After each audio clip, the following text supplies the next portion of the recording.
años se promulgó la ley universitaria, y en la ley universitaria, en la tercera, creo que es la tercera disposición complementaria, incluyen toda una serie de escuelas que tienen, y la denominación correcta es equivalencia académica con las universidades, ¿sí? O sea, los títulos y los grados tienen, digamos así, el mismo valor que los títulos y los grados que emiten las universidades. Y dentro de todas las instituciones que están en esa tercera complementaria hay 29 escuelas de formación artística. Efectivamente, en el país hay 41, pero solamente 29, digamos así, tienen este reconocimiento dentro de esta norma. Posteriormente, el ministro Saavedra nos da el encargo de pensar una norma que permita dar una integralidad a la reforma de toda la educación superior, no solamente de las universidades, sino también de los institutos superiores tecnológicos, de los institutos superiores pedagógicos y de las escuelas de arte.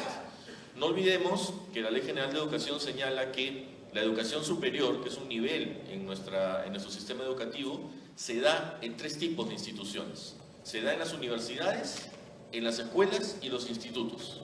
Y eso no lo inventamos nosotros, eso dice la Ley General de Educación. Así que cuando hablamos de educación superior, ¿no? Digamos, tienen el mismo nivel las universidades, los institutos y las escuelas, solo que cualitativamente están dirigidos a temas diferentes.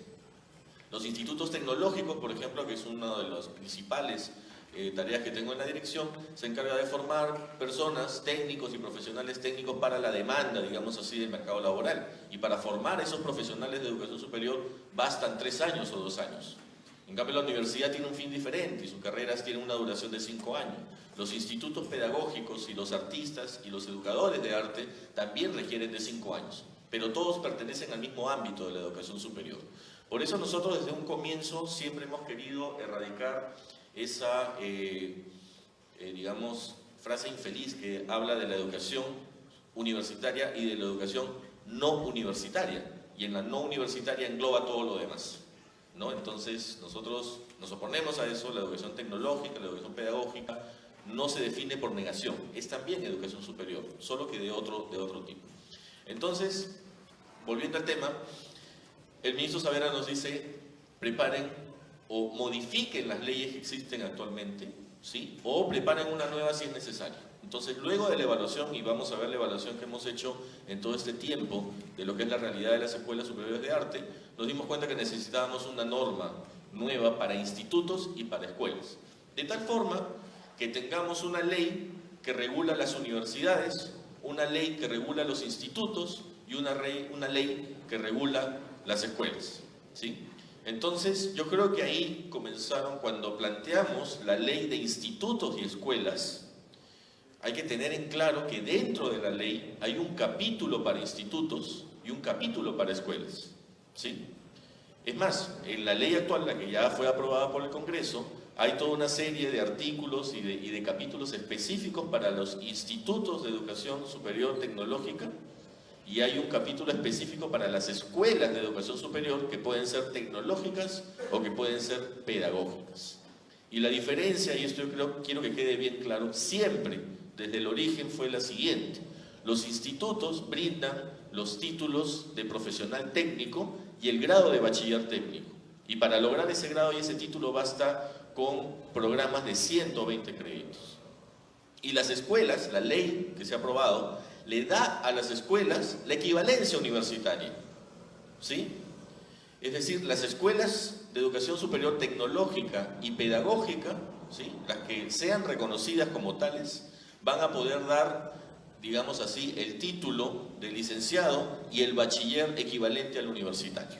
No es necesario que esté dentro de una escuela pedagógica, ¿no? En el futuro no tiene que estar dentro de la ley universitaria para que tenga ese, entre comillas, denominado rango universitario. Que dicho sea de paso, ese término de rango universitario no existe en nuestro ordenamiento normativo. Lo que da la ley universitaria es una equivalencia, ¿sí?, de los grados y de los títulos con, ¿no?, la educación universitaria. Y estos títulos evidentemente se registran en la SUNEDU para que tengan ese valor. Entonces, yo creo que quede bien claro esto, ¿no? O sea, porque tenemos que pensar, digamos así, cómo le vamos a dar esta especificidad a las escuelas de arte.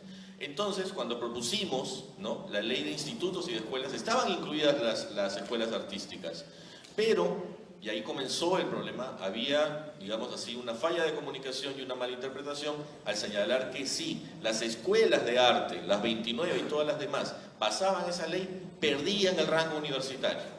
Y eso nunca fue una intención de esta propuesta de ley. Pero sin embargo, y por la misma indicación del ministro Saavedra, dije, trabajen una ley diferente, una ley específica para las escuelas superiores de formación artística, ¿sí? De tal forma que todos sus procesos, que todas sus necesidades, que todas sus características propias, así como lo hemos hecho para las escuelas pedagógicas y tecnológicas, estén claramente delimitadas en una norma. Y eso es lo que tenemos que hacer, y hemos llegado a la conclusión de que sí es necesario en el corto plazo tener una ley de escuelas de formación artística, precisamente para que puedan tener el ordenamiento y todas en el país puedan tener esa equivalencia académica universitaria que estamos buscando. Entonces, ¿por qué llegamos a esta conclusión? Y yo creo que presten atención a esta primera parte, que es el diagnóstico, para que veamos un poco que si nosotros queremos, con los institutos tecnológicos, con las universidades, con las escuelas pedagógicas y las escuelas artísticas, a llegar a dar un servicio de calidad, lo primero que necesitamos es un orden normativo, es un orden académico, es un orden en todos sus procesos. De tal forma que una escuela que está en Tacna y una escuela que está en Loreto sepan que para licenciarse, que para registrar su título, que para crear una nueva carrera o para poder hacer un curso de 1 año o de 2 años, existe un solo proceso y no procesos que todavía no se sabe exactamente en dónde están, ¿no? Y que todo esté claramente definido. Tenemos, y pasamos a la